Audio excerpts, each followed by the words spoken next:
ਸ਼੍ਰੋਮਣੀ ਗੁਰਦੁਆਰਾ ਪ੍ਰਬੰਧਕ committee ਦੇ ਪ੍ਰਧਾਨ advocate Harjinder Singh Dhami ਨੇ ਪੰਜਾਬ ਦੇ ਮੁੱਖ ਮੰਤਰੀ ਭਗਵੰਤ ਸਿੰਘ ਮਾਨ ਵੱਲੋਂ ਸ਼੍ਰੀ ਅਕਾਲ ਤਖਤ ਸਾਹਿਬ ਦੇ ਕਾਰਜਕਾਰੀ ਜਥੇਦਾਰ ਗਿਆਨੀ ਹਰਪ੍ਰੀਤ ਸਿੰਘ ਨੂੰ ਦਿੱਤੇ ਜਵਾਬ ਲਈ ਸਮੁੱਚੀ ਸਿੱਖ ਕੌਮ ਤੋਂ ਮੁਆਫੀ ਮੰਗਣ ਲਈ ਕਿਹਾ ਹੈ। ਇਸ ਦੇ ਨਾਲ ਹੀ ਧਾਮੀ ਨੇ ਜਥੇਦਾਰ ਦੇ ਟਵੀਟ ਨੂੰ ਡਿਲੀਟ ਕਰਨ ਦੀ ਵੀ ਸਖਤ ਸ਼ਬਦਾਂ ਵਿੱਚ ਨਿੰਦਾ ਕੀਤੀ ਹੈ।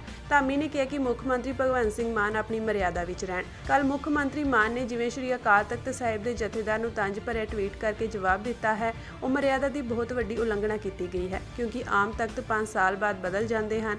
ਪਰ ਸ਼੍ਰੀ ਅਕਾਲ ਤਖਤ ਸਾਹਿਬ ਜੀ ਦੀ ਰਚਨਾ ਮੀਰੀ ਪੀਰੀ ਦੇ ਮਾਲਕ ਸ਼੍ਰੀ ਗੁਰੂ ਹਰਗੋਬਿੰਦ ਸਾਹਿਬ ਜੀ ਨੇ ਕੀਤੀ ਹੈ। ਇਹ ਉਹ ਤਖਤ ਹੈ ਜਿੱਥੇ ਕੌਮ ਦੇ ਮਸਲੇ ਵਿਚਾਰੇ ਜਾਂਦੇ ਹਨ। ਜਥੇਦਾਰ ਨੇ ਆਪਣੇ ਟਵੀਟਰ ਦੇ ਜ਼ਰੀਏ ਕੌਮ ਦੇ ਨਾਲ ਜੋ ਸੱਦੇ ਪੱਤਰ ਭੇਜੇ ਸਨ, ਉਹਨਾਂ ਨੂੰ ਵੀ ਡਿਲੀਟ ਕੀਤਾ ਗਿਆ। ਮੁੱਖ ਮੰਤਰੀ ਮਾਨ ਨੂੰ ਲੱਗਦਾ ਹੈ ਕਿ ਸ਼੍ਰੀ ਅਕਾਲ ਤਖਤ ਸਾਹਿਬ ਉਹਨਾਂ ਅੱਗੇ ਝੁਕ ਜਾਵੇਗਾ, ਪਰ ਇਹ ਦੁਨਿਆਵੀ ਤਖਤ ਨਹੀਂ ਹੈ।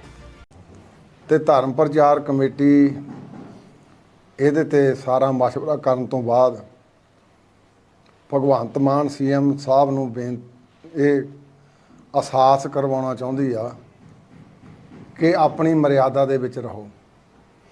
ਉਹ ਮਰਿਆਦਾ ਕੀ ਪੰਜਾਬ ਦੇ ਲੋਕਾਂ ਨੇ ਸੇਵਾ ਦਿੱਤੀ ਆ, ਉਹ ਤੁਹਾਡਾ ਕਾਰਜ ਖੇਤਰ ਆ। ਧਰਮ ਨੂੰ ਛੱਡ ਕੇ ਭਾਵੇਂ ਧਰਮ ਵੀ ਉਹਦਾ ਹਿੱਸਾ ਆ, ਪਰ ਦੂਸਰੇ ਖੇਤਰਾਂ ਦੇ ਵਿੱਚ ਸੇਵਾ ਪਾਉਣੀ।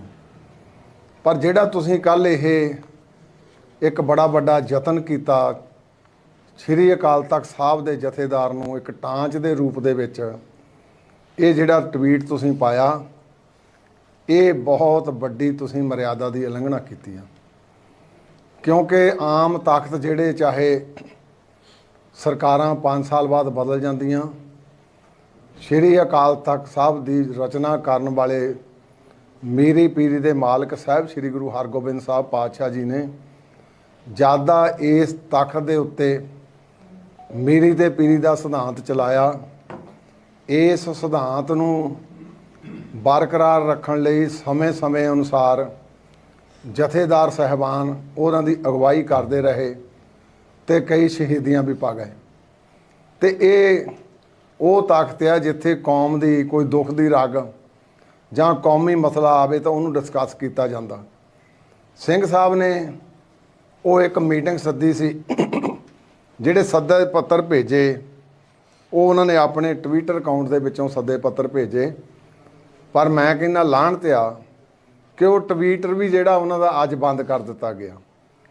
ਕੀ ਇਹ ਸਰਕਾਰ ਦੀ ਕੋਈ ਲੁਕਵੇਂ ਤੌਰ ਤੇ ਏਜੰਡਾ ਆ ਕਿ ਪ੍ਰੈਸ ਜਿਹਨੂੰ ਆਪਾਂ ਡੈਮੋਕ੍ਰੇਸੀ ਦਾ ਚੌਥਾ ਥੰਮ ਮੰਨਦੇ ਹਾਂ, ਤੇ ਉਹਦੇ ਉੱਤੇ ਅੱਜ ਮੈਂ ਸਮਝਦਾ ਜਿਸ ਢੰਗ ਦੇ ਨਾਲ ਅਟੈਕ ਕੀਤਾ ਜਾ ਰਿਹਾ, ਇਹ ਅੱਜ ਸਮੁੱਚੀ ਕੌਮ ਨੂੰ ਫਿਰ ਦੁਬਾਰਾ ਸੋਚਣ ਦਾ ਇਹ ਸਮਾਂ ਆ ਗਿਆ। ਪਰ ਮੁੱਖ ਮੰਤਰੀ ਸਾਹਿਬ, ਇਹ ਜਿਹੜਾ ਤੁਸੀਂ ਇਵੇਂ ਟਵੀਟ ਕਰਕੇ ਸ਼ਾਇਦ ਇਹ ਸੋਚਦੇ ਆ ਕਿ ਇਹ ਦੁਨਿਆਵੀ ਤਖਤ ਆ, ਕਿਸੇ ਦੇ ਅੱਗੇ ਝੁਕ ਜਾਊਗਾ। ਇਹ ਦੁਨਿਆਵੀ ਤਖਤ ਨਹੀਂ, ਇਹ ਮੀਰੀ ਪੀਰੀ ਦੇ ਮਾਲਕ ਧੁਰ ਦਰਗਾਹ ਤੱਕ ਇਹਦੀ ਅਗਵਾਈ ਕਰਦੇ। ਉਹ ਇੱਟਾਂ ਦਾ ਕੋਈ ਇਹ ਤਖਤ ਨਹੀਂ, ਇਹ ਸਿਧਾਂਤ ਦਾ ਤਖਤ ਆ। ਤੇ ਇਸ ਸਿਧਾਂਤ ਨੂੰ ਝੁਕਾਉਂਦੇ ਲੰਬਾ ਅਰਸਾ ਇੱਥੋਂ ਦੇ ਜਿਹੜੇ ਉਸ ਵੇਲੇ ਮੁਸਲਮਾਨਾਂ ਦੇ ਹੁੰਦੇ ਸੀ ਆਪਣੇ ਬਾਦਸ਼ਾਹ, ਉਹ ਵੀ ਭਿੜਦੇ ਚਲੇ ਗਏ, ਪਰ ਤਖਤ ਸਾਹਿਬਾਨ ਦੀ ਮਰਿਆਦਾ ਉੱਦਾਂ ਹੀ ਰਹੀ। ਫਿਰ ਚਾਹੇ ਮੈਂ ਗੁਲਾਮੀ ਦੇ ਅਹਿਸਾਸ ਦੇ ਵਿੱਚ ਗੋਰਿਆਂ ਦੇ ਸਮੇਂ ਦੀ ਗੱਲ ਕਰ ਲਵਾਂ, ਉਹ ਵੀ ਝੁਕਦੇ, ਪਰ ਤਖਤ ਨਹੀਂ ਝੁਕਿਆ, ਆਪ ਝੁਕ ਗਏ। ਤੇ ਅੱਜ ਜਿਹੜਾ ਆਪਾਂ ਇਦਾਂ ਦੀਆਂ ਗੱਲਾਂ ਕਰਕੇ ਸਮਾਜਿਕ ਤੌਰ ਤੇ ਸਿੰਘ ਸਾਹਿਬ ਨੂੰ ਜਿਹੜੀਆਂ ਤੁਸੀਂ ਇਹ ਗੱਲਾਂ ਕਹਿ ਰਹੇ ਆ, ਇਹ ਮੈਂ ਸਮਝਦਾ ਇਹ ਕੌਮੀ ਹਿੱਤਾਂ ਦੇ ਵਿੱਚ ਨਹੀਂ। ਸ਼੍ਰੀ ਅਕਾਲ ਤਖਤ ਸਾਹਿਬ ਦੀ ਮਰਿਆਦਾ ਸਵਰੈਂਟੀ ਆਜ਼ਾਦ ਆ, ਉਹ ਆਜ਼ਾਦ ਉੱਥੇ ਨਿਸ਼ਾਨ ਸਾਹਿਬ ਝੁੱਲਦੇ ਆ, ਤੇ ਬਾਕੀ ਨਿਸ਼ਾਨ ਸਾਹਿਬ ਦੁਨੀਆ ਦੇ ਉੱਤੇ ਆਪਣੇ ਉਹਨਾਂ ਦੇ ਫਲੈਗ ਆ। ਤੇ ਇਹ ਫਲੈਗ ਨਹੀਂ, ਇਹ ਹੈਗੇ ਨਿਸ਼ਾਨ ਸਾਹਿਬ ਜਿਹੜੇ ਨਾ ਦਿਨ ਨੂੰ ਥੱਲੇ ਮਤਲਬ ਇਹਨਾਂ ਨੂੰ ਕੀਤਾ ਜਾਂਦਾ ਤੇ ਨਾ ਰਾਤ ਨੂੰ। ਇਹ ਇਦਾਂ ਹੀ ਸਾਡੇ ਨਿਰੰਤਰ ਅਕਾਲ ਤਖਤ ਦੀ ਮਰਿਆਦਾ ਅਨੁਸਾਰ ਇਹ ਹਰ ਵੇਲੇ ਝੂਲਦੇ ਰਹਿੰਦੇ ਆ।